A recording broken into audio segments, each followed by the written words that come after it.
Hello, everybody. Welcome to Rewind to Raw. It is John Pollock. And Way, guess what? What's that? What's up? From 2011 until 2013, are you aware that I did improv? Um, I am aware. Yeah. How are you tonight? Um, I'm good. Thank you for disclosing that. I think it's very responsible to disclose I as think a all wrestling journalist. reporters have to disclose their their What? their prior involvement with improv. I Hmm. did not do improv with any professional wrestlers that I'm aware of. Okay. Uh, I All did right. do improv at the same facility that one RJ City as well did improv at, but never did our paths cross, I believe, on stage. Okay. I appreciate that. Yes. How are you? You're good?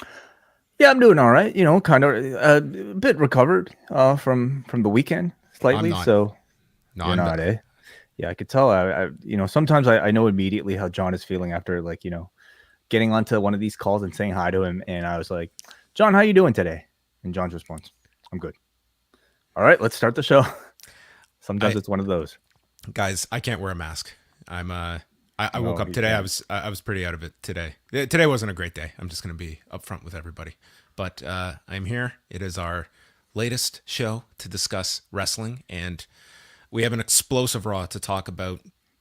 Lives changed, memories created, legacies defined on this 180-minute edition of Raw from the T-Mobile Center in Kansas City, Missouri. Well, I'll say so. Certainly for young Dominik and Rey Mysterio. Absolutely, lives were changed and memories created. All 48 hours, I was counting down to this Dominik promo. His new gimmick, he's a mute. Which is similar to the gimmick he had before. He did plenty of talking, as I can attest to in his prior Well, incarnation. This fine. one, this one, not an expression, not a word, nothing. Just slick back hair, and he's got his mamacita, Rhea Ripley. I mean, all the words are in his head. I'm sure he's writing great emo lyrics in his notebook that I'm sure you'll hear soon. I mean, we'll be talking a lot about young Dominik here. I actually thought it was a perfect performance for the role.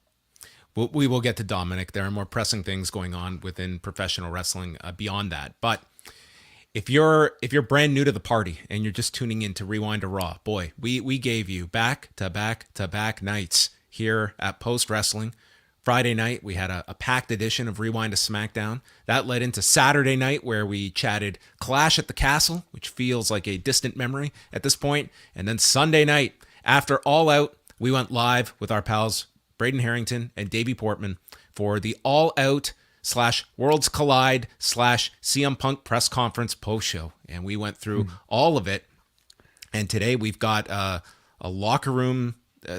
Various terms are being used to describe this, from melee to altercation. I want to go with skirmish. Can we use skirmish? That's a new one. You're bringing that one back from the 1940s, I guess, eh? I Skirmish. I like skirmish. I think we can make Oh, that ours. So yeah. that Okay. is what we are going to discuss. A very serious story in all seriousness, but Yeah. plenty coming out of just the past 24 hours. Even since we signed off last night and had gone through at least the Punk comments, and more to come after that. But that, I mean, you can say whatever you want. It completely overshadowed anything that happened on the pay-per-view. Everyone was focused on the press conference today, and then what happened after the press conference involving Punk and others. That, to me, I do feel it drives interest for Dynamite, but I think it has totally overridden what was, I thought, a really great return angle for MJF. And it felt very reminiscent of Double or Nothing, where coming out of that show, it was all the MJF stuff that had kind of overshadowed anything on the show. And you can argue whether that was to the benefit of the company or the detriment of some, specifically Wardlow, who has recently vocalized his problems with how that all went down, and it did. I don't think there's any hesitation there. It negatively affected him. Certainly, yeah. It's a little bit karmic in that sense. However, I think it maybe points more so to growing pains within AEW, certainly over the past several months, and how so often now it seems like things in real life are spilling over and dominating, honestly, the hard work that, everybody puts into the fiction and creating the illusion of, this story that they're trying to tell and the matches that they're putting on. For better or worse, we seem to be way more interested in whatever is actually going on in reality. So it's interesting. But again, John, just to kind of, do some housekeeping here. The two shows that you mentioned earlier from the weekend with our Rewind SmackDown / Rampage show, as well as our Clash at the Castle. I was about to say Crown Jewel. Clash at the Castle. Who are you, Austin Theory? Yeah. Clash at the Castle post show are both exclusive shows on the Post Wrestling Cafe, which, of course, those of you who are subscribed to us on Patreon will continue to receive those. However, if you are a YouTube person who somehow, for some reason, only exclusively watches us on YouTube, you can also now subscribe to the Post Wrestling Cafe by joining the YouTube memberships portion of our channel. So go to youtube.com/Post Wrestling. We'll probably come up with a better URL for it later, but youtube.com/Post Wrestling on your desktop, and you should be able to find the join button. You can join us. You can get all the bonus shows. Right now, we have archives dating back to March, so that includes MCU Later, every single edition of Rewind to SmackDown and Rampage. Rewind Away is going to be up there tomorrow. Our latest show talking about WWE Raw from 1999 in the Skydome, and then of course Talk, Ask Away. Everything is out there right now. It is $8 a month on the YouTube, and that is $2 more than the Patreon. So we still recommend the Patreon for the best value, but we up the price a little bit just to account for the higher fees that YouTube takes. So that is available for you. I also want to announce right now, for those of you who don't really like the Patreon or YouTube ecosystems and prefer to stick to Apple Podcasts, we're now offering Post Wrestling Cafe subscriptions through Apple Podcast subscriptions. So you can get all of our bonus shows through Apple Podcasts itself. You should be able to find it right now if you simply go through our feed in the Apple Podcast app. So you'll be able to get Rewind to SmackDown. Again, all the bonus shows, including Clash at the Castle post show, Rewind Away, Talk, etc., etc., etc. That too is also $8, and of course, again, to account for the higher fees to Apple. So you can thank the corporations, but we still recommend Patreon. Of course, that's the best way you can go to support us. But some of you guys will really just prefer some of these other ecosystems, and that is the option for you guys right now. Yes. Do what you can to help get Apple up and running, and hopefully that they will get through this year with your support. So yes, it's just trying to broaden this to the most amount of people. And with Apple, there's a lot of people that just there's a comfort level, and we've seen just the numbers of familiarity that people have with that. And this is for the bonus shows specific to that. And then with YouTube, this is where we're going to be housing all of our cafe video content, including this week when Wei and I are going to get into a car together. We're going to drive down to Buffalo. Cameras will be rolling. Oh yeah, absolutely. It's been a while, I think, since you and I have taken a road trip in the car together, John. I cannot remember the last time you and I have gone anywhere in a car together. It might have been Chicago, honestly, like for All In way back when. So let's hope we don't have a repeat of that. We'll be there by the time the next Buffalo taping takes place. I will let you control the GPS this time around to ensure that we get there in due time. But yeah, we'll be recording an edition of Talk as we go down there, and an edition of Rewind to Dynamite on our way back. So plenty of recording to be done, and a lot of catching up for you and I to do on the way there, John. Yes. So the next few days, so that Dynamite for Wednesday night, we won't be live minutes after the show because we will both be there in Buffalo. So look out for that Thursday morning for Rewind to Dynamite, and you'll get our live car ride version of Rewind to Dynamite. And Tuesday, it's the return of Rewind Away, number 115, and coming back, we are going to February of 1997, Royal Rumble Raw at the Toronto Skydome, where it was the first 2-hour edition of the show, featuring a no-holds-barred main event with The Undertaker and Ahmed Johnson against Farouk and Mankind. And we've got Bret Hart and Shawn Michaels having a face-to-face in the ring. Very timely, I guess this week. And we will also go through plenty of interesting news items going on that week in February of 1997. A ton going on in the world of professional wrestling. So we will break down all of that on Tuesday's Rewind Away, and you can look out for that if you are a Post Wrestling Cafe member or a YouTube member where the video will drop. That is correct. Did I get it all right? Yes, you always do. Yes. Postwrestling.com for the whole schedule, full slate of shows coming up this week. You can check out all of those. But let's get into the major story, which is coming out of last night's All Out show, and I'm going to refer to Andrew Thompson's write-up of this on the site with a recap of some of the reporting from PW Insider, F4W Online, as well as Fightful Select, and also Stephen Milhausen of DAZN was also reporting on this today. And Andrew had written, according to reports from both PW Insider and F4W Online, there was a physical altercation that took place following Punk's press conference. It was first reported by Fightful Select that there were some in the company who were not happy with what Punk said at the presser. The situation involved Punk, producer Ace Steel, and the Elite, Kenny Omega, Matt, and Nick Jackson. The PW Insider write-up reads that Omega and the Young Bucks went to Punk's locker room to confront him. That is when the physical altercation took place with Punk, Matt, and Nick, but there's no confirmation on their end regarding who threw the first punch. Ace Steel arrived on the scene and got involved, but it is noted that his wife was in the vicinity of the incident. Steel and Punk are close friends. A number of AEW personnel split the two sides apart as they continue to shout at each other. Now, in F4W Online's write-up, there is a note that Punk threw the first punches at Matt Jackson. Ace Steel allegedly threw a chair that hit Nick and then proceeded to lay hands on Omega and allegedly bit him. AEW has yet to comment on the matter. Following Chris Jericho's media scrum, he whispered to Tony Khan, quote, "Some shit went down," as he exited the stage. Khan was present for the entire scrum and did not see the incident as it happened in real time. It was also picked up on video during the Swerve in Our Glory scrum of a security guard racing to the back that people have assumed had to deal with this incident that went down. So, I mean, I don't think we can get into like the nitty gritty details of everything that happened, but I think we can take like a large picture view of who was involved here. When you're talking about a shouting match versus punches being thrown, a potential chair connecting with one of your major stars on top of it, someone potentially being bit.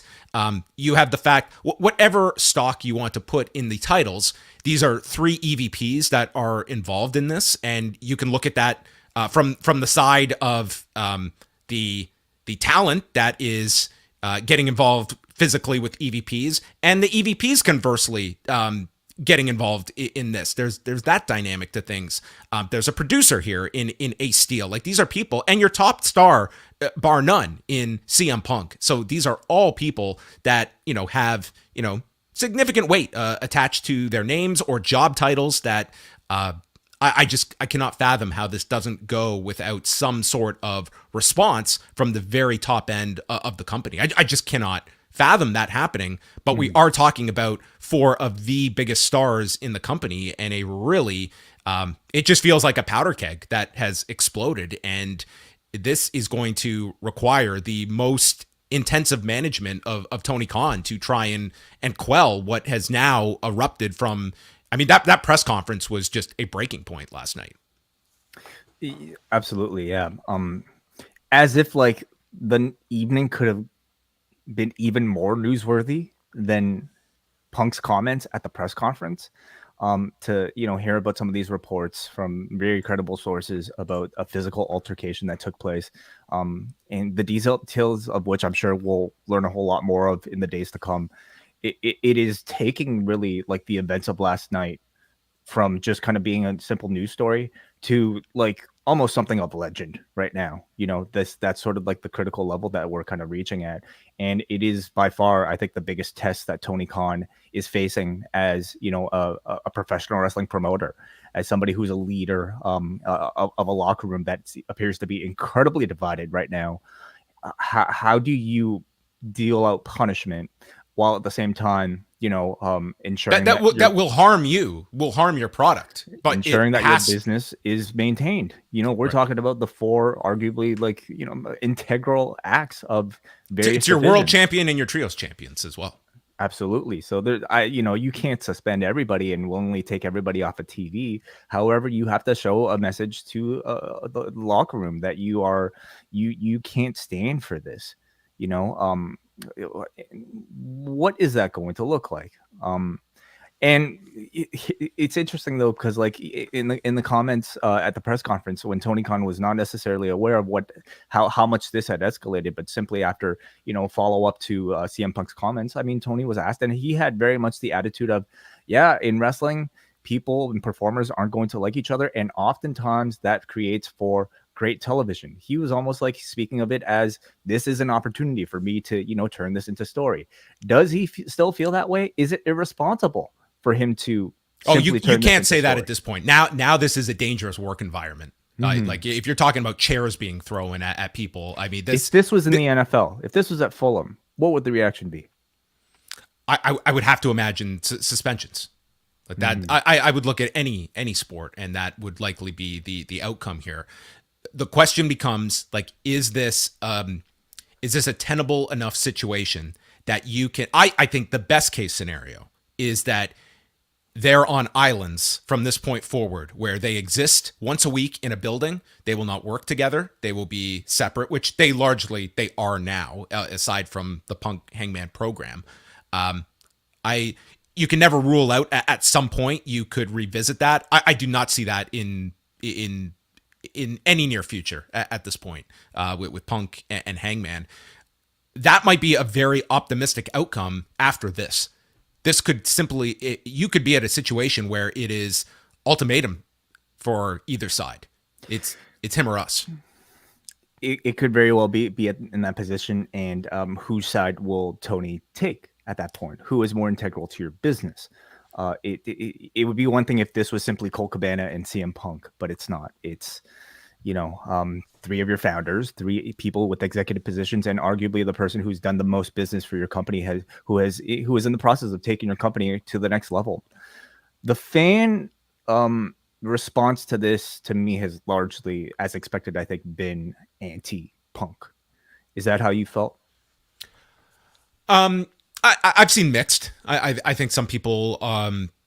I think it all comes down to, from the public perspective of how you read the Hangman promo that at least publicly started this. And I said at the time when it became an issue a couple of weeks ago, that to me it's okay. Here was somebody that I believe was building a match, and he stepped on a landmine on television, whether intentional or not. He stepped on that landmine, and that set off Punk, and that has now, it materialized with the response on television several weeks ago that I thought was very, and you either view it as a guy that was totally unprofessional, or that this was his public response to a public line thrown at him in Hangman Pages. I see them as different, because one was building to the pay-per-view with the intent of creating this hatred among these two that you are going to go see fight on Sunday.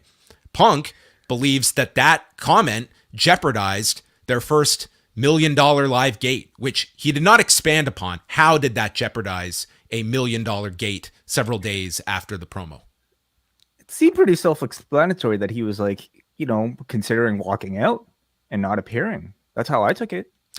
That's the only way I guess you can read it, because it's a case of, like, again, if you're going out there and you're not scripting lines, and it's, hey, you fire off at me, I'm going to fire off at you, you're going to run into this. And we've seen it come like countless times, that there are going to be lines that you're not expecting, and suddenly it crosses this line, and everyone's line is going to be different when you're building up imaginary conflict that suddenly is based on one line becomes real conflict. Right. I think there is sort of like a bit of leeway that you can maybe give performers when somebody might step over the line. At the same time, I think there are other avenues to resolve that conflict than, throwing a tantrum and saying, I'm not coming to work, or I'm not going to fulfill my obligations in my contract and doing a pay-per-view if that is what had happened back in May. This is the go-home show. This is the Wednesday before Double or Nothing that the promo happens, and Paige uses the workers' right lines, which, let's be honest, like, I listened back to our show today, and just like, that was one that I think some people assumed he meant Colt Cabana, but it's like, we were as confused as anyone. Like, Yep. you could read it like that, but I don't think anyone, like, it was not something where it happened and people moved on. It was not a line that I think people connected all the dots on, at least not a large number did. Right, but it's also for that reason where, I mean, I could understand Punk's frustration. I do too. With that line, I do too. Because it had nothing to do with any of the story that you had been setting up before. It just seemed like a dig that was unnecessary, that did not necessarily even build that much heat. At least no, it was a line that it was out of context. It did not make a whole lot of sense. And if you are giving some benefit of the doubt here, if Hangman is wanting to convey like a legitimate rivalry here with this guy, and your conclusion as the viewer is, oh wow, he stepped over the line, they really don't like each other, and you're playing with fire at that point when you are trying to simulate that this is a real hatred. Well, it's a thin line between simulated and actual, and they turned it into a line that set Punk off. And if you're Hangman, sorry to cut you off, but if you're Hangman Page, do you expect any result but what has happened? You know, like creating actual tension, real life tension, non-fictitious tension between you and the partner that you're creating that scene with.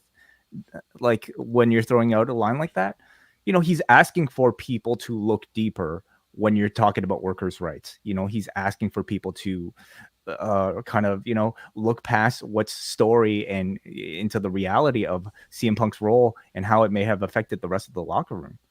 It's also worth noting the timing of that promo was a week after the Sasha Banks Naomi issue, and Punk had, you know, spoken publicly in favor of them and backing your colleagues. So I imagine that as well, timing wise, played into Page's thinking of using the line. But I agree, it was to me a line that did not sell the show.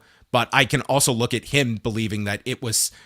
I'm trying to convey to the most ardent fan that, oh wow, he went there, and this feels like these guys really don't like each other, to try and sell that. Had it been a case where Punk refused to work the pay-per-view that weekend, I think there would have been a great negativity towards Punk if he did not fulfill that. But again, that he didn't really go into detail. He just said it jeopardized $1 million house that was 4 days away. I can't imagine any other form of jeopardy than Punk walking away because he was so pissed off. And, you know, all of this, I think this is what I think continues to make CM Punk such an interesting person in the world of pro wrestling. It's what also makes us love him, right? It's the fact that he's willing to stand up for himself and at any sign of disrespect. And in this case, sometimes that to the public might go a little too far. Was this sign of disrespect big enough for somebody to threaten to walk out of the show? To him, it was, or you know, but to others, no.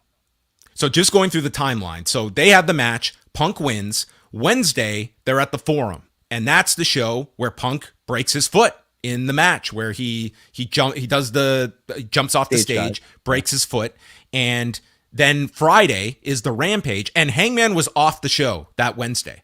So Friday, Punk gives up the title, they create the interim championship. He announces the injury, and then they state that the Battle Royal is going to happen the following Wednesday. So Wednesday is when Hangman is brought back onto television, but he's not in the Battle Royal, as we pointed out, and it made no sense. Why is Hangman not in the Battle Royal? And if you remember, he wins his match and then does the promo and alludes to, I'm probably not going to be getting a title match anytime soon. And that was never contextualized or followed up on. And I imagine that is the line that's been used because Punk was not there that week. That's the only thing I can imagine is the line that was being brought up, that Punk was not around to respond to, even though I didn't necessarily take that. I mean, you could. They weren't at that point building towards that match. Punk is out, and the line really made no sense within the body of the television program. Right. And given the context of, I think, the workers' rights line from several months back, I guess you can understand why, you know, Punk would take a special offense to that subliminal, as you know, rap fans might call these, and it's really kind of played itself out on TV in such spectacular ways that I I don't know how Tony will respond, because in the same time where I think we're looking for, professional sort of like punishment, or at least like penalties being put on people like this for speaking out on TV like this, or in press conferences. At the same time, he's been looking for magic like this to take his product to the next level. He talked about it in the press conference yesterday. Sean versus Brett, was sort of like to him almost like maybe something that was a bit of a hallmark in helping establish obviously the McMahon character and also the Attitude Era. He's been looking for something like this, and look how much time we're spending talking about it. Look how much time the audience is spending talking about this thing beyond what took place at All Out. It's like the ingredient that I feel like he's just at the same time salivating about how he can make money off of this. So, Wednesday is a show that I'm really grateful that we are going to, John, live, because I think the public reaction will be huge. I think it'll be nothing but reaction to this. So I'll be interested to see how AEW shuts it down. I just don't know, like, where. Like, this is the whole problem. And this is where, like, of course, whenever stuff like this happens, you are going to have a segment that it's just everything's a work, and you can't get through to that segment of people that are going to view it like that. But they're right to be skeptical at times, because this is professional wrestling, and I think. But this one makes no sense, because you have brought back MJF. You had this program in place. This has done damage. Maybe the program turns out fine, but for at least the short term of that buzz you wanted coming off that pay-per-view, that you put this guy on the sidelines for 3 months to build up to this night of him coming back, and that's our final visual, and within an hour, I won't say nobody, but it's greatly downplayed after all of this happens. Like, the timing of this contradicts your big story that you're doing with Punk, and that to me... No, agreed. I mean, I think so much of what we've been seeing right now with Punk and with MJF are perhaps things that have started off very real, but will be used to blur the lines to create fiction, as we've seen with Brett and Sean. As we've seen with everything else. That's just kind of like the nature of professional wrestling. It's not a black and white matter. Like, not everything is being like secretly playing in a room, and not everything is completely real.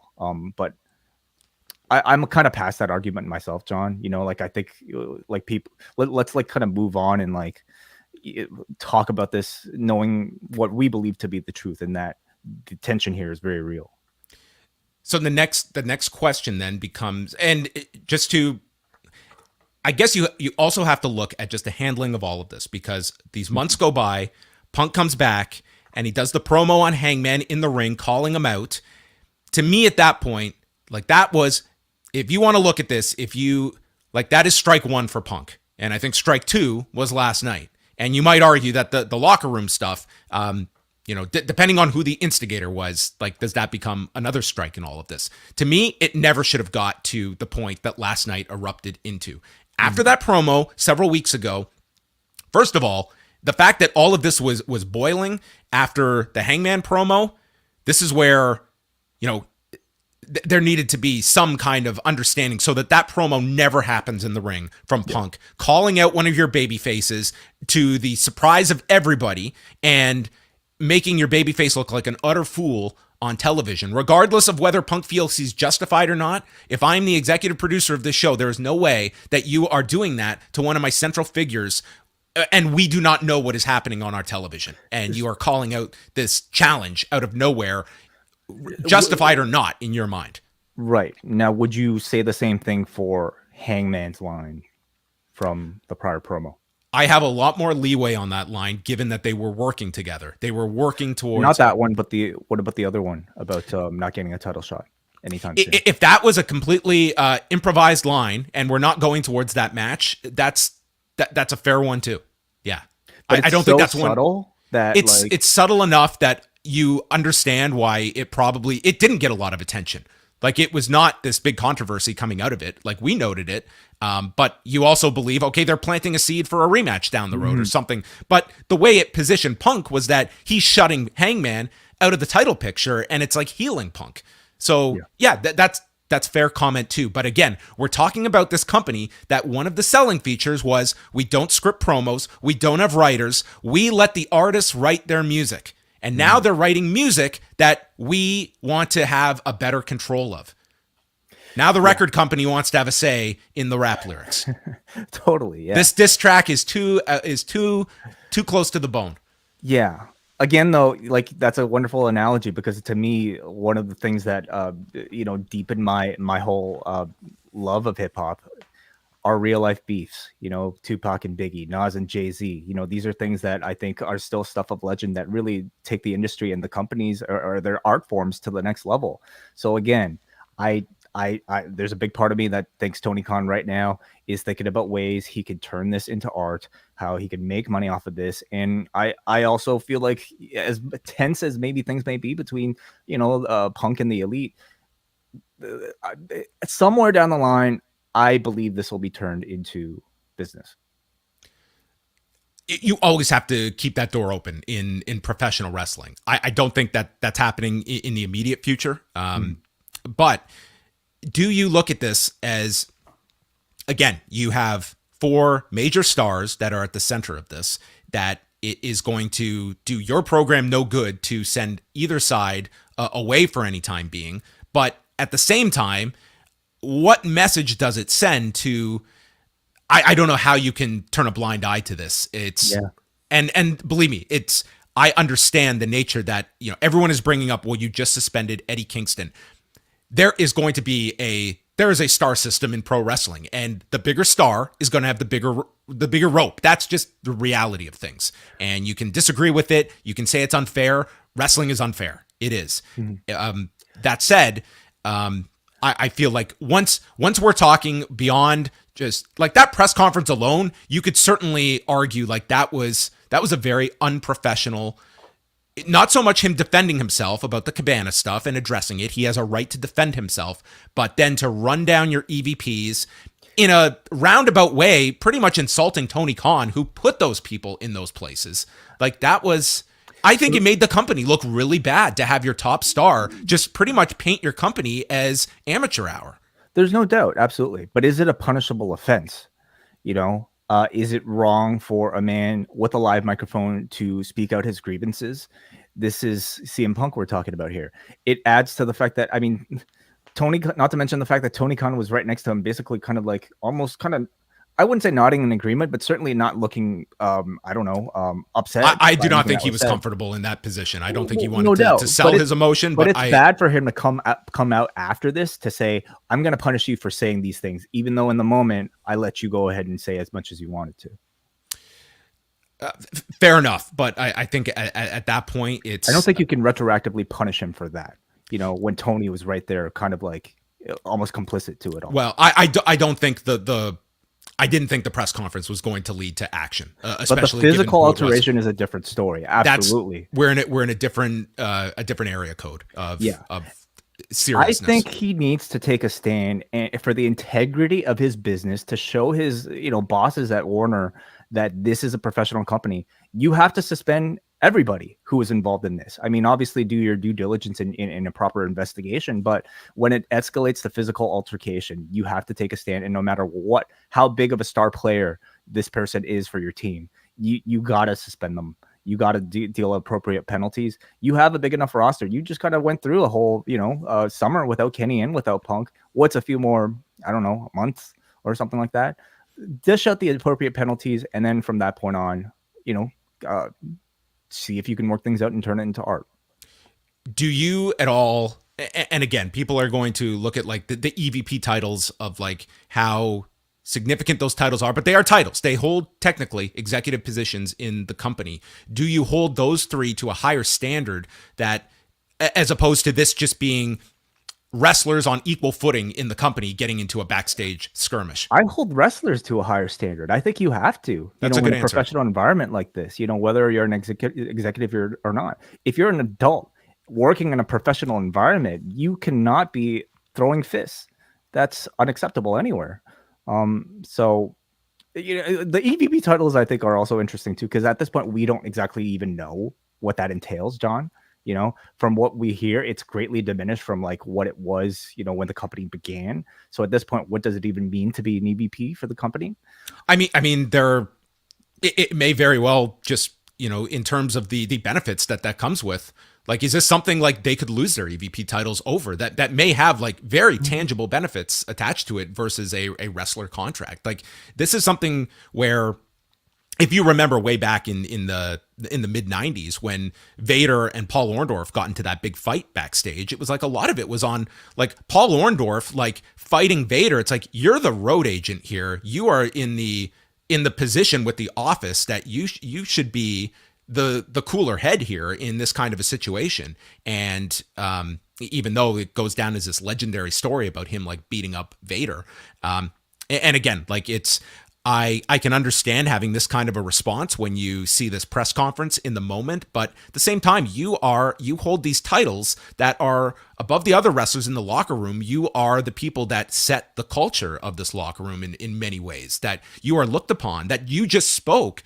at a talent meeting as representatives of this company, and you're getting involved in this. Whose fault it was, who threw the first punch, you were involved in it. And that, to me, and for Punk too, he's not an EVP, but he is your top star. And these are the people that are kind of the pillars of this company. And this is just, it's a very unprofessional look for the company, regardless of tangible benefits down the road of turning this into business. In the immediate, this is a locker room that to the public has just gone through weeks of kind of been, fanning the flames. And then these guys just threw gasoline on it on Sunday. And it looks like a locker room in chaos, whether that's an appropriate enough term or description or not. I think it is. Absolutely it is. I don't know how you can look at this as not. I'm sure there would be people in the locker room that it's very harmonious, but this is, these are your four players. And when you're getting a physical altercation with these kinds of details attached to it, it is something where it's gone too far. And now meaningful punishment, I do feel, needs to be doled out. Yeah, I think you're absolutely right. Absolutely. I mean, not just, to show the public, I think you have a control of your roster, but to show the talent in the back, the young talent in the back, that very much looks to all four of those men as, role models, that no matter how big of a star you are, like, this is not a way to dish out your conflict resolution. And more importantly, in the past, we may have seen altercations like this benefit the participants involved. We may still see that, if they go ahead and turn this into a big story involving everybody. Certainly, it's worked out for MJF. He's got he received the biggest spot on the pay-per-view last night as a result of whatever had happened between him. I mean, you're showing a sign. You need to show your younger roster that it doesn't matter how big of a star you are. You cannot act out like this. It's this whole year, I think, has been like kind of full of stories such as this. We talk about Sasha and Naomi, of course, not following company orders, I suppose, and going off on their own. And you get to see two different philosophies of how to handle it. In Sasha and Naomi's case, the company kind of turned on them pretty quick. Will AEW do the same with this? That I don't see happening. I don't see any kind of public, I would be very surprised if you saw it. I would not rule out the idea of, if there was a suspension, if they announced it on the air, but the idea of like burying your talent, I would imagine 0% chance of that happening on AEW. Also brought up in the press conference that I thought was notable, Brandon Thurston asked Tony how the pay-per-view was trending, and I'm sure he did not envision getting the answer that Tony gave, which he did address the buys. He doesn't expect it to hit last year's figure of 205,000. There's no exact number, but it will probably be the second highest all-out number in history, and brought up that we were not the only wrestling show this weekend. We ended up being the third wrestling show this weekend. It was more challenging in the marketplace. And he said, we're going to continue to bring the fight. And I've got a lot of money to fight with. This is not a game to me. It's my life. And he was hoping to have the all-time record for All Out. So he was very much, and you have to be, if you were in his shoes, to be shooting to beat last year's number. But says this will be overall their biggest year in pay-per-view revenue. That is worth noting. They have 5 shows versus 4 last year. But this number but even without Forbidden Door, weren't they on track to beating last year? Yes, yeah. Like again, up till All Out, all numbers were up from the year prior. Plus, you add on Forbidden Door, so you're right. They would have been ahead anyway, just based on buys that we have seen. But it expects this to be similar to other pay per views this year. Comparing this one to around Double or Nothing this year, which Brandon has at 155,000 buys, and then ended this by saying, when I compared myself to Jim Crockett Promotions this weekend, which he did on his chat with the Observer site, I think I got a taste of the same medicine Jim Crockett Promotions took, but I have a lot more fucking money than Jim Crockett did. I'm serious. I'm not going to sit back and take this fucking shit. Oh my goodness. I feel like Tony Khan kind of has a bit of Dominik Mysterio energy in him, like in that, like he seems kind of very innocent, and then it's kind of adorable when he gets angry in pro wrestler mode. Anytime Tony Khan like starts cutting promos, so to speak, like I don't exactly know how to take it. Like I think on the one hand, maybe he's playing things up for the media. On the other hand, maybe he truly kind of sees this as a slight. For him though, to kind of blame this NXT World Collide show, do you think he was putting blame on that, or do you think he was putting blame also on Clash at the Castle? I think it was overall, like, I do not believe Clash at the Castle was a counter to this. I mean, it was something that, they have talked about the fact that they have been working on this deal in Wales for months. But Worlds Collide, this was a show, let's remember, this show got put onto the schedule, 2 weeks after Heatwave. So they had just done that special, and they built the whole concept around these NXT UK titles, including spoiling their own tournament in order to promote Tyler Bate taking on Braun Breaker. So, this did feel very rushed and put together, to the fact that you spoiled your own final episodes of NXT UK because they only wrapped up the tournament and they gave away the champion, the winner, weeks ago. But to suggest that, Worlds Collide took any sort of significant bite out of All Out's buys, I think is just a bad excuse for why this year is not doing better than last year. To me, it's insignificant. If your plan was to order All Out anyway, I don't think you're saying, "Oh, Worlds Collide is on. I can watch it on Peacock. I got my wrestling fill this week. I'm not going to watch Punk versus Moxley." I see a very small percentage of people saying that. I don't think Worlds Collide is making the difference there. But you could look at the weekend, that if I am a wrestling fan and I've only got so many hours this weekend that I'm dedicating to, I'm not doing 2 nights of pro wrestling, and WWE's got the big show on, I'm watching one show, and it's the show that cost me $5 on Peacock to watch, or $10 if I have the ad tier, versus a $50 pay-per-view. You've made my decision for me.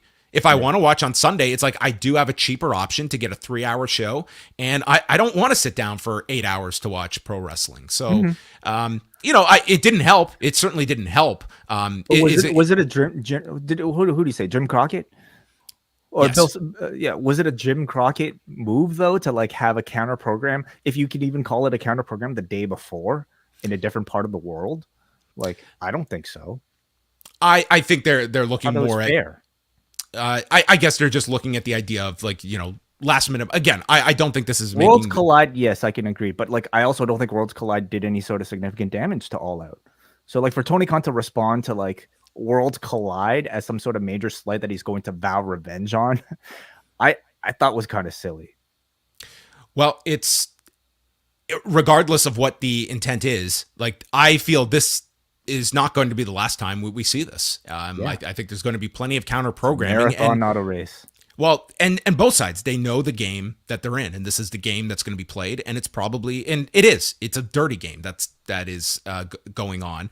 Do you feel that, compare this to the discussion we just had about Paul Levesque and kind of just laughing off AEW, and Tony Khan giving this kind of a response to AEW? Do you think that one method is superior to the other? Do you think that Tony Khan is, for lack of a better term, selling this too much, rather than I would argue it's more to the benefit of Tony Khan as sort of like this kind of underground, like more catering more to a niche audience to like use words like that than it is for Triple H to officially acknowledge the competition. And I think you kind of saw it in the responses to, the average person who doesn't follow AEW and only might have heard, Ariel Helwani's interview with Triple H, it continues to maybe like talk about AEW as sort of like almost like relatively small, sort of insignificant part of your competition.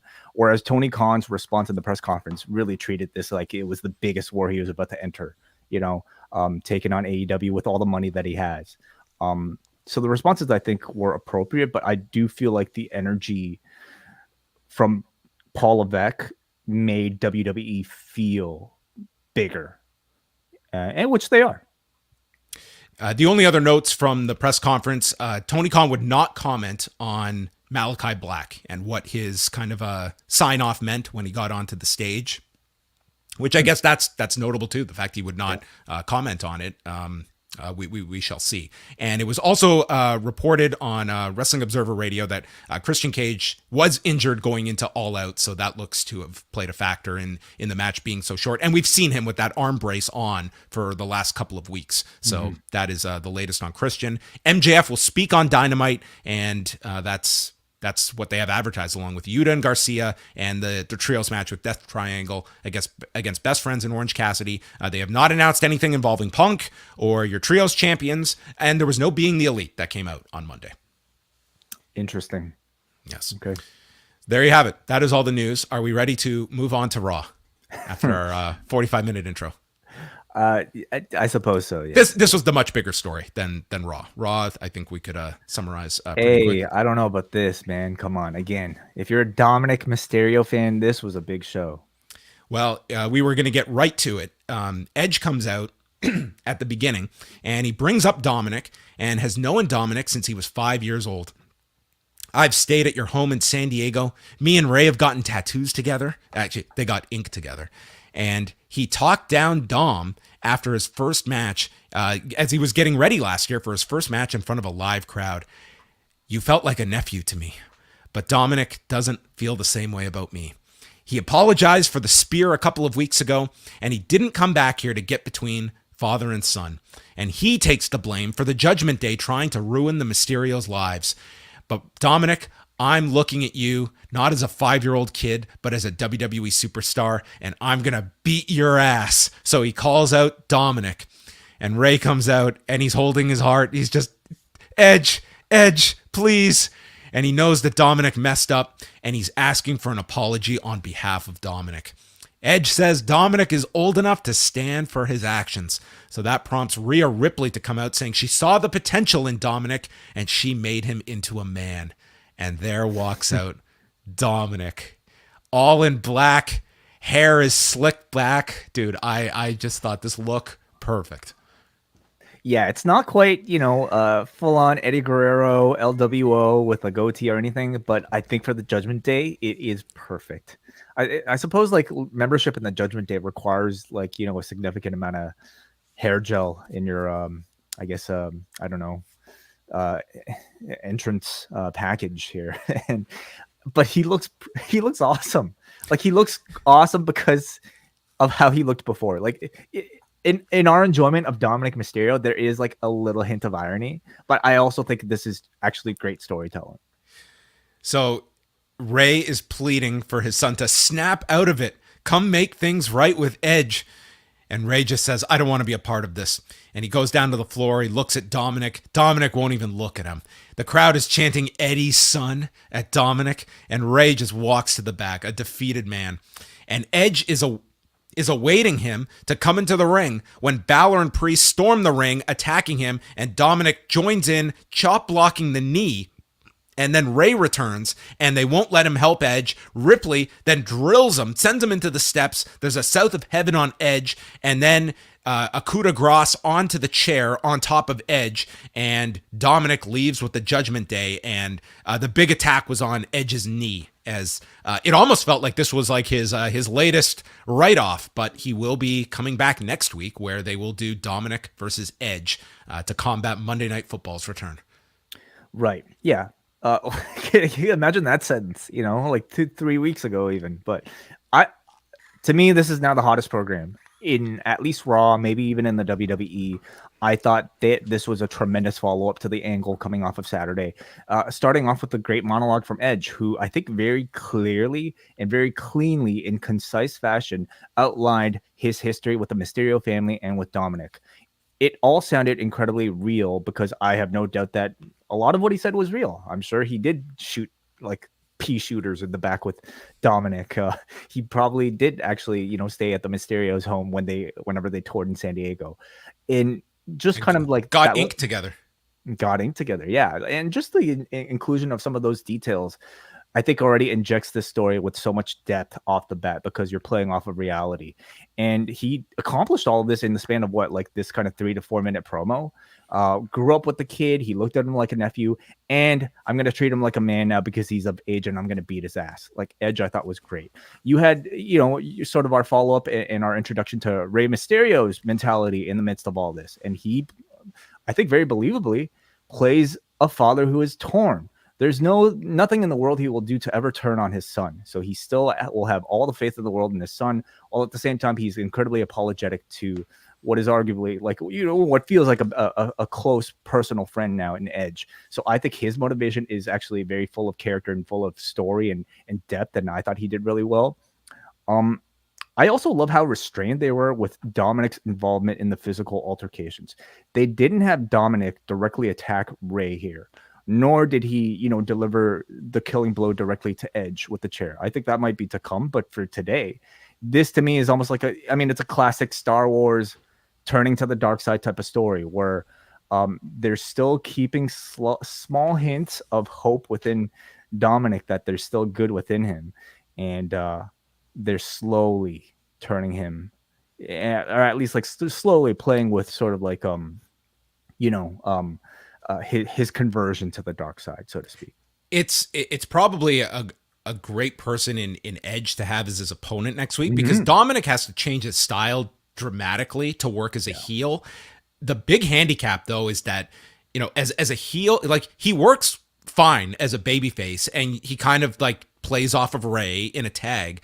In a singles match, dude, he is dwarfed by these guys on the roster. He is a small guy, and he has height though. He has a decent height. Him next to Balor is I believe he's taller than Finn Balor. Well, I just but he doesn't have Edge, the body. It's very interesting to see how they will adjust that part because we've never seen this guy work as a heel. But he's also got the 4-on-1 advantage, so I think that'll be enough to probably make the match work. There's Dominik Mysterio, I think for a lot of people is just ill-equipped, I will say, to become sort of a WWE wrestler because there's anti-charisma about him, which obviously, John, you and I are big fans of. And as a babyface, it really at best makes him a generic babyface that, could get by with tag team matches with his dad.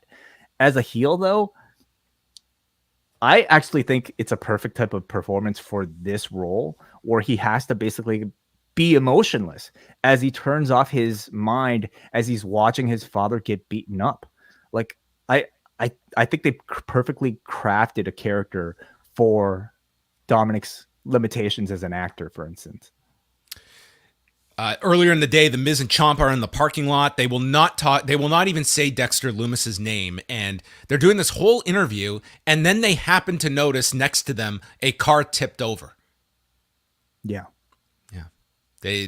They were walking through the parking lot. This didn't stand out at all. And then at the end of the interview, they look to their right and look at that. This car is tipped over. They were walking towards the car, weren't they? We literally learned this was their car. And we're supposed to... it was insinuated that Dexter Lumis did this. I would assume so, yeah. I don't think it was Maurice. I don't think so either. So Lumis can flip cars over now? Yeah. He can appear to the Miz, but not the audience. He can also he has super strength.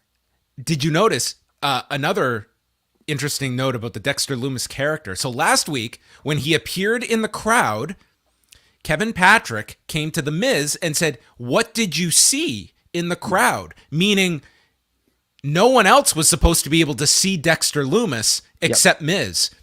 Now in this didn't acknowledge it either, I believe. It was weird. But then here, Sarah Schreiber says, We noticed Dexter Lumis in the backseat of your car when you left last week. So there, we could see him, but we could not see him in the crowd. Is that right? Yeah. So to me, I think this week they just decided to renege on like the idea that only the audience can see Dexter Lumis, but the people in the WWE cast can't. So Miz isn't crazy. He's not crazy. No, absolutely not. No. Like that was an aspect of the show that I was honestly surprised that they would go to, because it was comically, like, it requires too much suspension of disbelief for what I'm sensing is a more realistic, WWE now under Paul Levesque.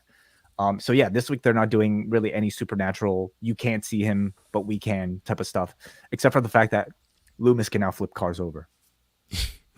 We're taking away your invisible nature, but we're giving you a different superpower. Okay. Yeah, you got it's a fair trade. Now. Yeah. Then it was time for a fatal four-way number one contenders match. And the first team out is Kofi Kingston and Xavier Woods, who I just watched get murdered by the Viking Raiders on Friday. Where were they?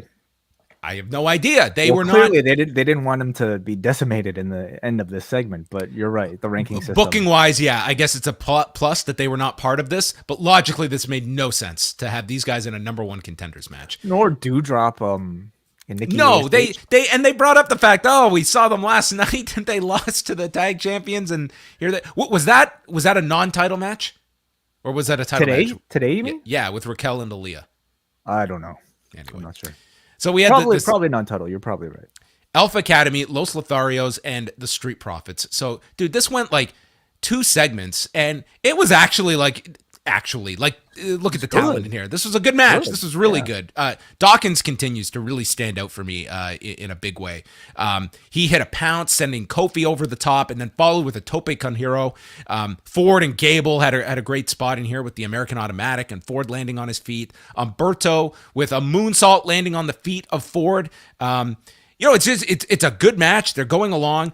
From the Heavens is delivered to Otis, and then Gable applies the ankle lock when all of a sudden Braun Strowman makes his return, and he is controlling his pants because he decided to go with a red color scheme, red jeans.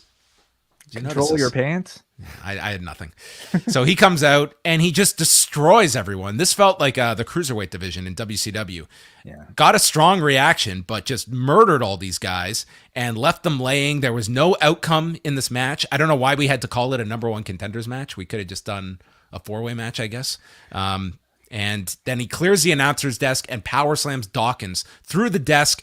Came in, did the Hogan routine, cupping the ears, and just posed for the audience. So, I mean, this got over with the crowd, but man, I was enjoying the match, and it just felt like, wow, these 8 just got sacrificed for this dude, but he's the guy coming in with a push. He's this week's, big return in the series of a big return since Paul Levesque took over. Is this a big return? I think so. I think more significant than any of the others so far. He's a bigger star than Karrion Kross, a bigger star than Hit Row, bigger star than Dexter Lumis, bigger star than, Johnny Gargano felt bigger, and maybe that's just to us, but Braun Strowman is without a doubt the biggest star of all of them. So, he comes out here and the man is jacked. Like, he's bigger than before. He's more cut than before, if that was possible. And you see him in a ring like this, and it makes you wonder why they ever let a guy like that go, because he seems like, such a perfect fit for a WWE product. I like the return. I hate that they did this to the tag team division in the midst of a match that was, starting to renew my interest in the division. You had like fresh pairings here between the New Day with the Street Profits, with what was the other team? I'm sorry, I forget. Los Lotharios, Alpha Academy. Like everybody, like it was a good match. Everybody got big spots. Ford had some big spots with Otis. Like it was a good match.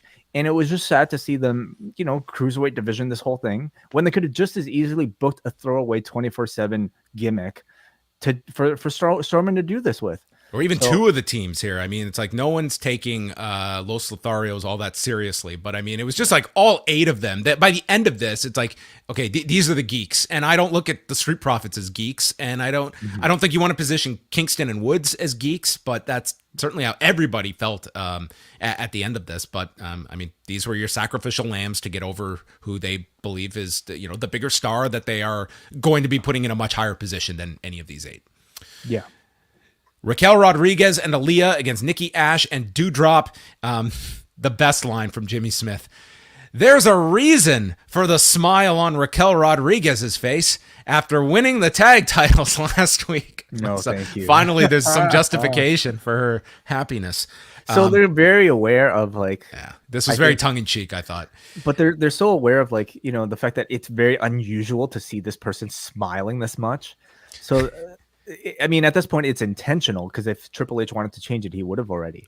Yeah. I mean, Stop smiling.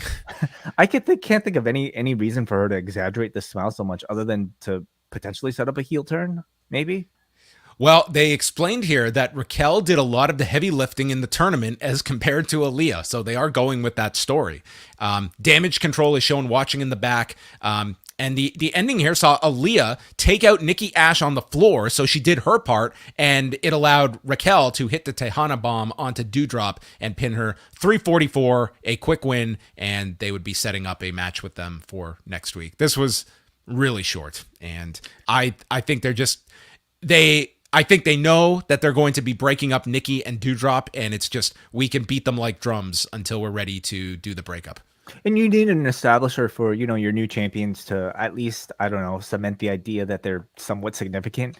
But nonetheless, the crowd was pretty cold for it. And I think much of it is because Raquel and Aliyah really are a team with pretty little character development and personality, which I think made their win so shocking. There was very little momentum, I think, put behind them compared to Damage Control. A sit-down interview would have gone a lot further for these two than a 3-minute match. Yeah, which I think again tells me that their biggest story is when they lose the belt. That's when their real storyline will begin. They did make slight mention of the illegal woman thing, but that they would cement it a bit more later on with Damage Control. Yes, so they are going with that. Megan caught up with Ray.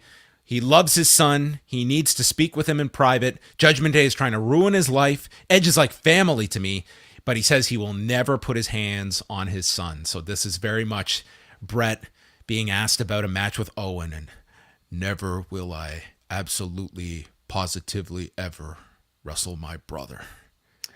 Oh, you're going to get a very, I think, dramatic, beatdown, like of Dominik destroying his father and Ray refusing to fight back. And Judgment Day deserves to get their ass handed to them, and he will take on any member of Judgment Day minus Dominik tonight. And that would happen later. Austin Theory's out, and he is still selling the punch from Tyson Fury. And says, by the way, sorry to cut you off, but prior to this, they were showing clips from Clash at the Castle of significant moments, and they dedicated a whole thing to Sheamus getting a standing ovation. Yeah, they did a lot of recaps from Clash at the Castle, just isolating the Sheamus spot, Drew's ovation that he had. So they did quite a lot of video from it. And I think I've said it before, coming off these pay-per-views, I'm fine with putting a lot of emphasis on the big event that we just had, and really, especially when it's a sold out crowd that looks like that. Yeah. Yeah. So Austin Theory says that despite getting punched out by Tyson Fury, Crown Jewel was a success. Just kidding. Clash at the Castle was a success. He caught himself just as he called it the wrong name. But he's still going to be a future champion. And when he gets knocked down, he gets back up. I was waiting for Ace Steel to say, "You get the fuck up." What a week for that guy. He is glad that Reigns is champion because Drew embarrassed himself, and then he stumbles over his words, but just grabs his jaw in pain. And I don't care if he it seemed like he was stumbling, but it was perfect for this. Oh, yeah. He turned a negative into a positive here. It was great. It's almost like it should have been this way. He used it to further his frustrations at the crowd for throwing him off and by making his jaw hurt something or something. But it all to me, more importantly, demonstrated to the audience and also I'm sure to the people in the back that this is a guy who knows how to handle himself in front of live TV. Even when he does flub, he knows how to save it. Kevin Owens confronts him and jokes about him getting knocked out by Tyson Fury. And he remembers that you found your first name, so I can call you Austin again. And he hates arrogant and delusional people and says that either Roman or Drew would have beaten you at Clash because I've been in the ring with them, so you should be thankful you got knocked out.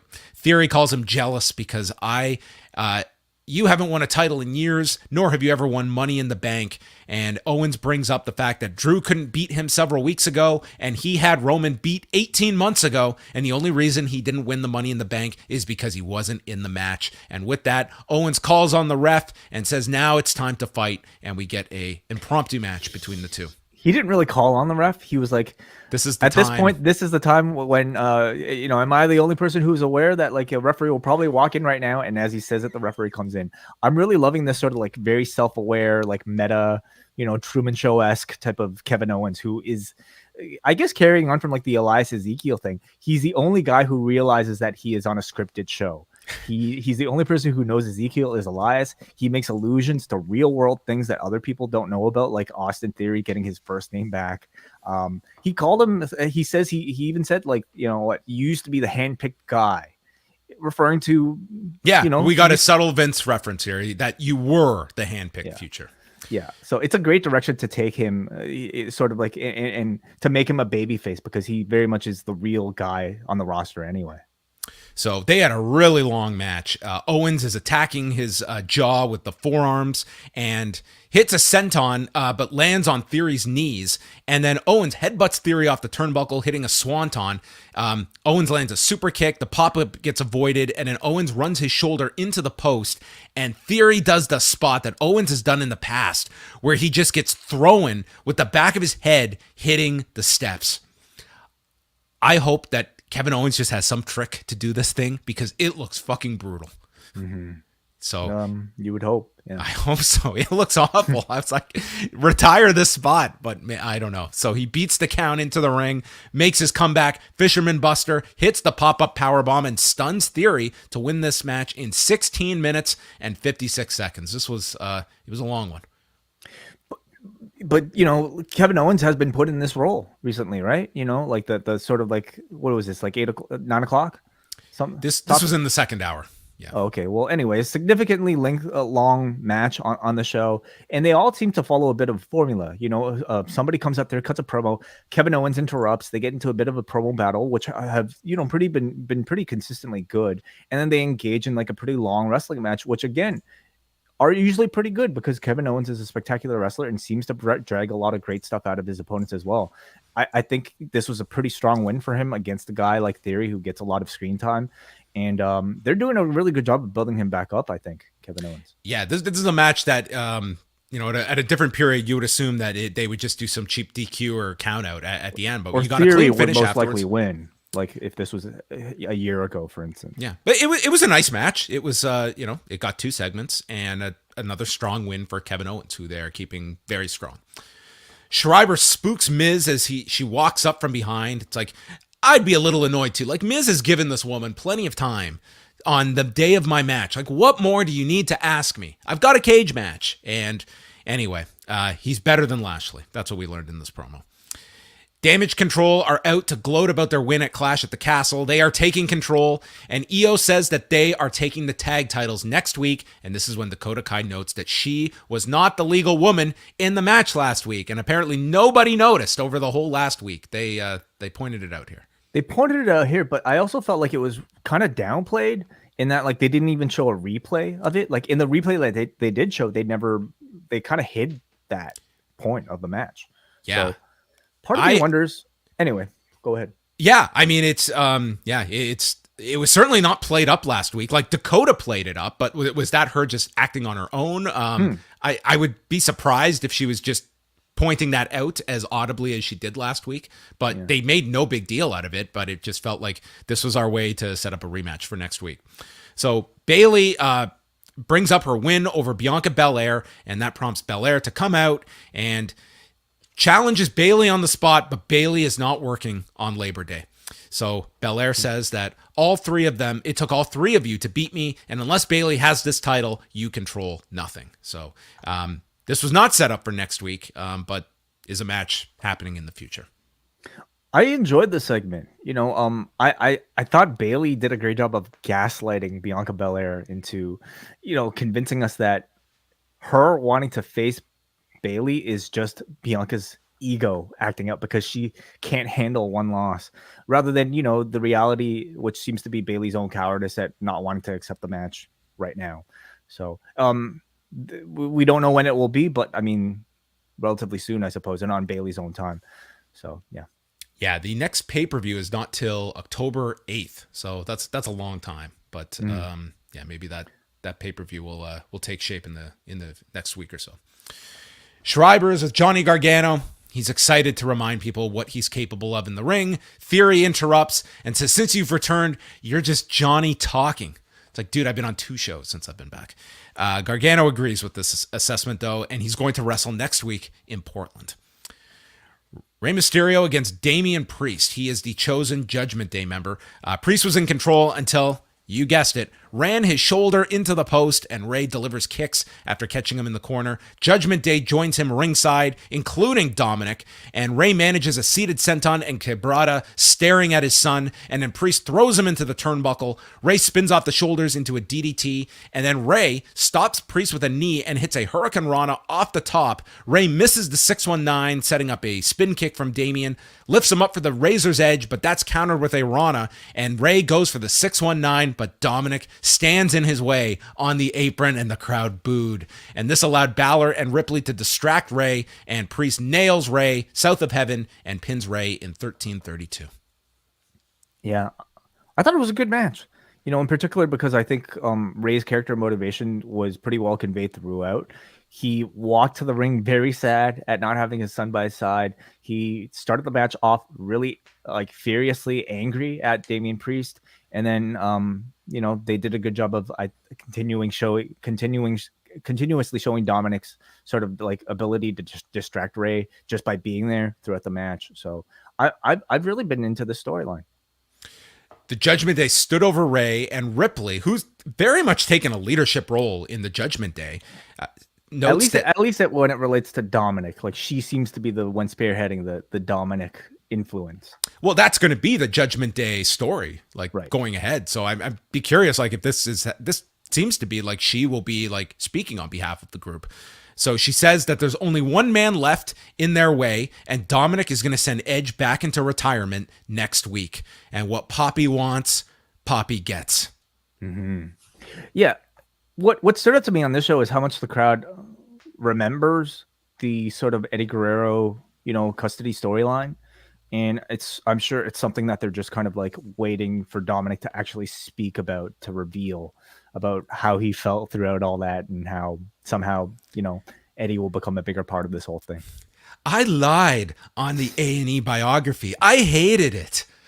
It was so demeaning. What are you doing to me, Dad? I am not old enough to be taking part in this television program. I can't wait. Why, Poppy? Why? Schreiber's with Bobby Lashley. He says he's more dangerous in the cage with Miz than Miz is outside the cage with Lumis. Strowman is they catch up to him. He's back. He's going to be on SmackDown on Friday. Cool. High five to the brand split. Well, yeah. I mean, I suppose there's some justification for some of these guys like going to different brands because the championships are consolidated right now. But guess. You're like, yeah, the brand split pretty much doesn't exist. Care. It's fine. Put them on SmackDown. They recapped Riddle and Rollins, and they were off the show other than these post-match interviews that they did after Clash. And Sarah Schreiber asks Riddle in the locker room, "How's your head?" And sorry, she says, "Where's your head at after that loss?" Where's my head at? I thought like Basement Jaxx was going to start playing. Yes. Okay. Yeah. He said, "Rollins stomped my brains into the canvas. That's where my head is." But he wants another match against Rollins ASAP.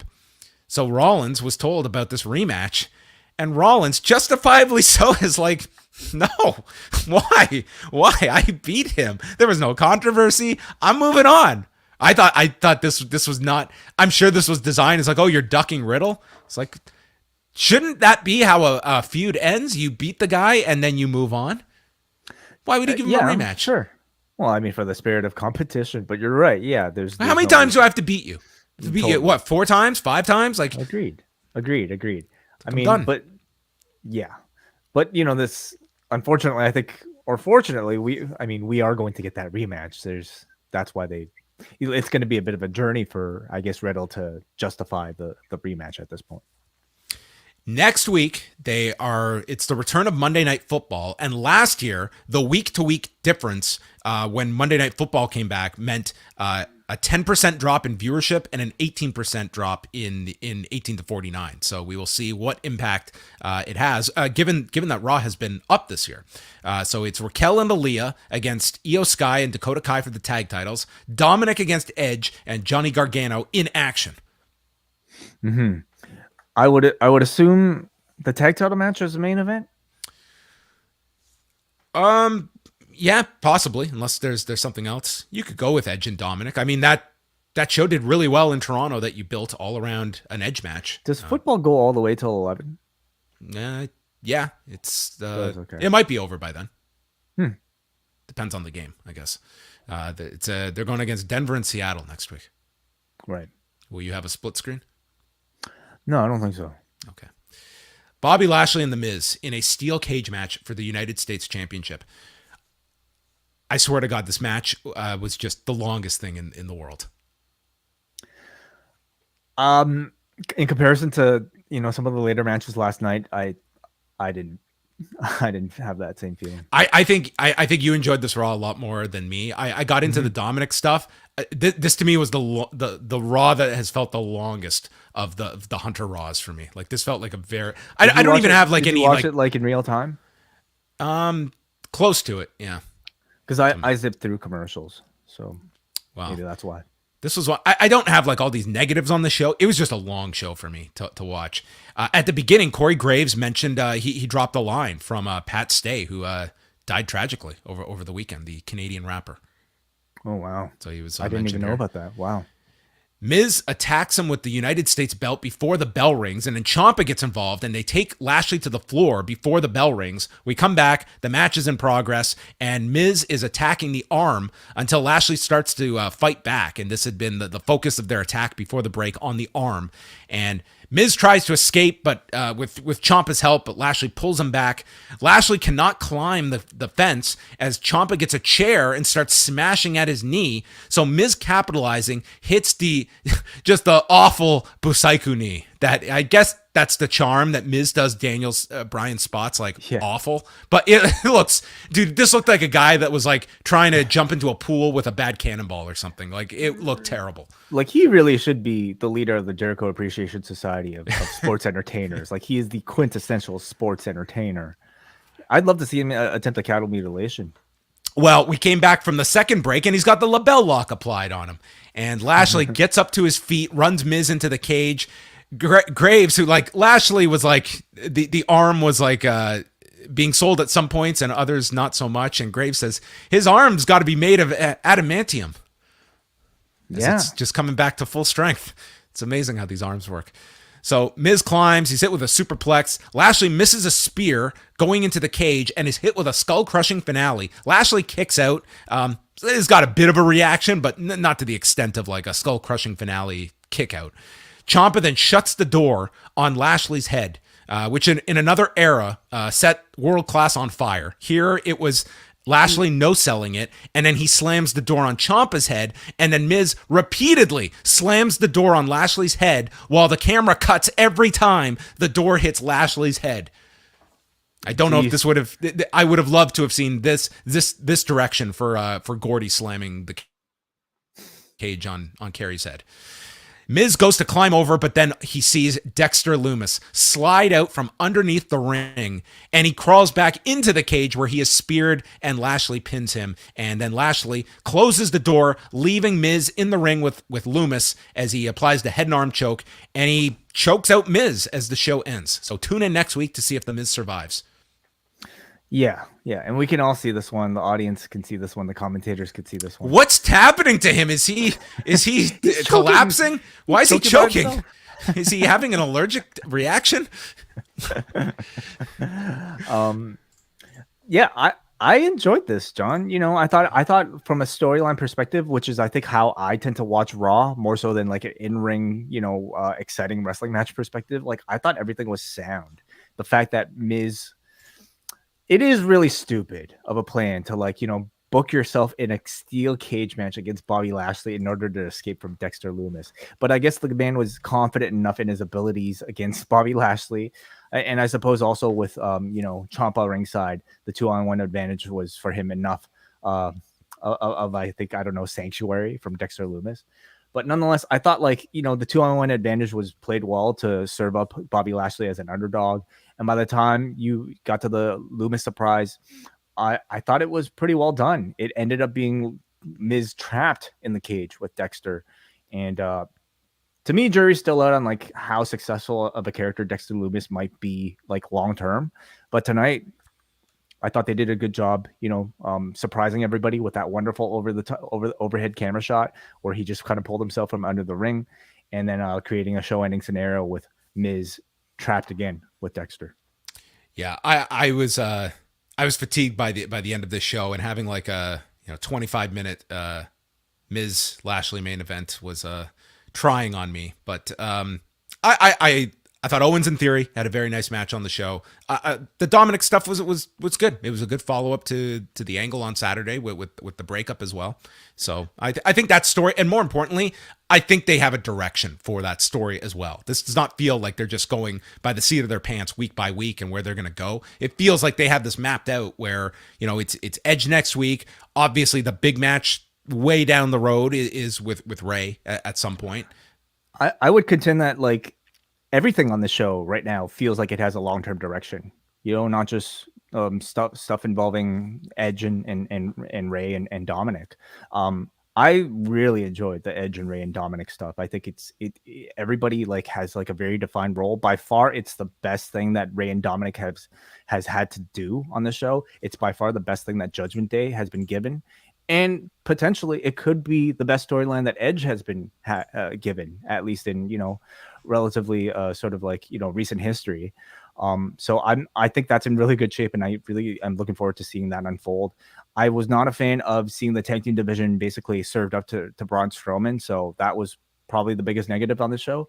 But the match itself was good, and Dexter Lumis, I'm not the biggest fan of him, but I think they're doing a good job of serving that story up. This week, with a bit of course correction and taking away the not being able to see him element of it, I think helped. And Kevin Owens continues to be somebody that they're pushing very strongly in successful faction. You can certainly say they are creating a lot of top, options that don't necessarily have to be just for the sole purpose of beating Roman, but you're creating a main event mix now that consists of you still have Drew in a pretty high position. You've elevated Owens. I think Rollins has benefited. He's coming off the win with Riddle. You're trying to get Riddle up to that level. Karrion Kross is still in there. Now Braun, you figure, is going to be in a pretty big spot coming back as well. I also imagine somebody like Johnny Gargano in a few months' time might not be that far away, from reaching that status too under Triple H. Also, on the women's side of things, I think, Damage Control, since they've come back, have completely reinvigorated the division. Everything that, is taking place with them feels relatively fresh between the tag teams and also the main title match program between Bianca Belair and Bayley. So I think that's in very good shape as well. Okay, that was Raw. Let's go to any super chats and feedback. No super chats, but in lieu of that, I encourage everybody on YouTube to go sign up for a membership. It is $8 US a month, and that's another way you can support us ongoing at Post Wrestling, youtube.com/Post Wrestling. Okay, let's go to forum.postwrestling.com for the forum, and we start off with Benjamin, who gives some bullet points on Raw.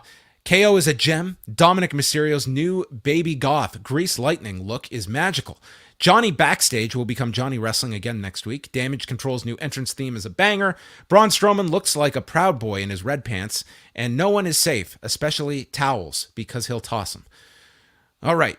He goes on here to talk about the CM Punk. That's CM Punk, if this matters at all. Nothing Punk said about Colt Cabana was about him being moved from AEW to ROH. He also accused MJF of shitting where he eats after he insulted and undermined all the EVPs and other talents in front of the company's CEO. The MJF stuff, I think you have to take that portion with a bit of a grain of salt. I mean, they're going to a program right there. I didn't see anyone really latch on to the MJF stuff like the other stuff. On the Cabana front, I get the sense like Punk was just had a lot of lingering issues regarding, Scott Colton, that it just seemed like it was a bit of a soapbox for him to get that out. And I feel really bad, like, for all the parties involved, or for particularly Scott Colton and his mother, the fact that, you know, his name was again dragged up here. And if you see the full clip, which you can find on Denise Salzato's capturing of the strike, I would certainly recommend her channel, because like the audio was like all wonky on the AEW feed, and with Denise's, not only is like the audio at the regular level, you get to hear the responses and the questions from the reporters, and that adds some context. And Punk was not prompted to give an answer about Scott Colton. I think No. we might be able to speculate, because it was Nick Hausman who had the first question, and maybe it was because Punk recognized Nick, and the he fact that immediately drew a connection, believing that Nick is buddies with Colt Cabana, because he knew they did improv together. And Nick said, the two of us actually don't see eye to eye. We are not friends. So it ruined his spot.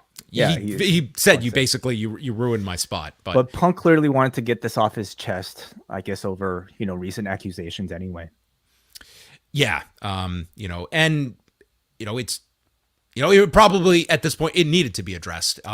Tony Khan did address it earlier this week, but going to Benjamin's point, addressing it could have simply been saying, I had nothing to do with it. Did he need to get into everything else regarding their lawsuit? He didn't have to. He obviously wanted to, because he kept going back to it throughout the press conference. He was not done. Like, he was, once the lid was taken off, he was getting everything out. Yeah. His, like, one of the more scathing lines was, there are two people in this world who have made the most money off of CM Punk. One of them is Vince McMahon, and the other was Scott Colton. Yeah. That's what he said. And I don't think it's something you're going to see Cabana, address or respond to. I wonder if there are legal ramifications to some of that stuff. At least, I don't know. We could speculate, but yeah. Yeah. I mean, it wasn't a good scene. Anyway, okay. Let's move on. My turn. We go to Saeed from Vancouver, who says, to me, it seemed like WWE phoned in this episode of Raw. Looks like they didn't care as the opposition is on fire. It might be, I don't think they're paying any attention, like, while they're scripting this Raw, to, what happened with AEW and that press conference. I might be alone on this one, but I really enjoyed KO versus Theory. I don't think you're alone. I thought it was a good match. It was a fine match. I'm not going to go over the moon with it, but it was fine. Seems they love the backstage background segments with Nikki and Doudrop. In this edition, Nikki took her mask off, threw it at Doudrop, and walked off. Okay, I missed that. I'm getting used to these the background segments. So a good observation by Saeed. He says, "Dang it, they got me." Now I'm looking forward to next week to see Gargano's in-ring return and Dom versus Edge. I'll be watching Raw and Monday Night Football at the same time. Jermaine from Chicago. Hope you guys enjoyed your wrestling-filled weekend. You two could run any target. Well, thank you. Jermaine. I felt like this was a show that would introduce new programs, but it seems like a filler show. The NFL is coming next week. Hunter needs to step up. But let's talk about the elephant in the room. Raw needs a world champion. With news that part-time Joe won't be around for a while. How would you get the Raw title back on the show? Not having a world champion on Raw makes the show lesser. I knew some Roman slander was going to come in there from Jermaine, so thank you for delivering as always. How do we get the title back on the show? If they've kept it off from Drew at Clash at the Castle. Let's be honest though. Like, this last month, Raw has been the show that has been up. It has not been SmackDown, and Raw has been the show without the champion showing up. I think Roman showed up one of those weeks, but general, like, Raw is up consistently this last, like, 6-week period, and they're doing so without the title. Like, they're the ones benefiting from the buzz. Yeah, and in some fashion, like, this is kind of taking things back to, like, the way things were before there were expected title defenses on TV every single week. They're making championship matches feel special by saving them for, not even every single premium live event, but the occasional premium live event. And in its place, I think they're finally doing things like elevating the secondary titles to make them feel as important as, the world title. They're slowly doing that. I think that, Gunther versus Sheamus was a big step in that direction, but if they're not gonna if they resist it in giving the championship to Drew, or even splitting the championships this past weekend to Drew, I don't see them taking the belt off of Roman anytime soon until Rumble or Mania or something like that. Yeah, and I think it's much more important that you have your biggest stars that I think are going to make the bigger difference. Like if you had like a Kevin Owens or a Theory win one of the titles and he's on Raw every week, is that going to necessarily take Raw to a much higher level? Just having that championship, I think it's, it's the fact is your biggest star is who you want to have the title on. The title is on the biggest star right now in the company. But it's something that at some point I do feel they will address. I don't think it's going to be a case where they consolidate these titles forever, unless that's some big picture idea that maybe Paul Levesque believes that like the one title is the superior option. So there you go. Thank you to everybody with the feedback and all of you for joining us tonight for Rewind to Raw. We're back on Tuesday night, postwrestlingcafe.com. It is Rewind Away, covering Royal Rumble Raw from February 3rd, 1997, up on the WWE Network, which in a weird way, the next Raw after this was the Thursday Raw Thursday that we just reviewed not all that long ago. So this is right in the same time frame that we revisited before our Rewind Away break. So that is coming up on Tuesday. A lot of interesting news items going down that week in professional wrestling, and a notable edition of Raw, because this was the first 2-hour edition of Raw where they moved to 2 hours, and it ended up being a permanent move to 2 hours. Could you imagine? Are we going to have time for 2-hour Raws every single week? That's a lot of wrestling every Monday night, which also had 2-hour Nitros to contend with. Oh, they're going to oversaturate the market. Yes. Damn. Just wait. Yeah. Hey, also a new edition of WrestleNomics that just came out on a Monday, a slightly delayed version of WrestleNomics, because Brandon, of course, was in attendance at the press conference from hell, perhaps is how it will be remembered. So Brandon will give his thoughts on All Out business, as well as the press conference comments from CM Punk, of course, and how it may affect AEW business going forward. So that is right now up on the free feed. So just scroll down if you're watching this or if you're listening to this on Apple Podcasts, where you can also, of course, subscribe to the Post Wrestling Cafe. $8 a month gets you all of this stuff. Or if you prefer Patreon, postwrestlingcafe.com, $6 a month. Better deal, but either way, however you like it, check it out. Yes, postwrestlingcafe.com is where you can go. Lots of great stuff coming up this month, and some things we're cooking up as well to sample at the cafe in the near future. So there's a tease for you. We'll be back on Tuesday, and then Wednesday, it's the road trip edition of Rewind to Dynamite. That is it.